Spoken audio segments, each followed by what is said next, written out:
ఇవాళ టాలీవుడ్ లో కొన్ని క్రేజీ అప్డేట్స్ ఉన్నాయి, అవేంటో చూద్దాం. ఫస్ట్ వన్ వచ్చేసి ప్రభాస్ అన్న స్పిరిట్ మూవీ గురించి. స్పిరిట్ మూవీ బేసిక్ గా మనకి మార్చ్ 5, 2027 రిలీజ్ అవుతుందని చెప్పేసి రూమర్స్ అయితే ఉన్నాయి కదా. ఇకపై అవి రూమర్స్ కావు, ఎందుకంటే అఫీషియల్ గా మేకర్స్ అయితే అనౌన్స్ చేశారనమాట. మార్చ్ 5, 2027 సినిమా రిలీజ్ అవుతుందని చెప్పి. ఇక సెకండ్ న్యూస్ వచ్చేసి మెగాస్టార్ గారి 158 మూవీ గురించి అనమాట. బాబీ గారు అండ్ చిరంజీవి గారు వీళ్ళిద్దరు కాంబినేషన్ లో వస్తున్న మూవీ మెగా 158 మూవీ గురించి అయితే మనకు అప్డేట్ ఉంది.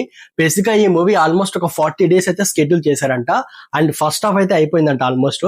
అండ్ మనకు ఇంటర్వెల్ లో వచ్చే ఒక భారీ యాక్షన్ సీన్స్ అయితే చాలా ఇంట్రెస్టింగ్ గా ఉంటాయంట. సో అది చాలా క్రేజీ అప్డేట్ అని చెప్పొచ్చు. థర్డ్ న్యూస్ వచ్చేసి హీరోయిన్ నిధి అగర్వాల్ గురించి.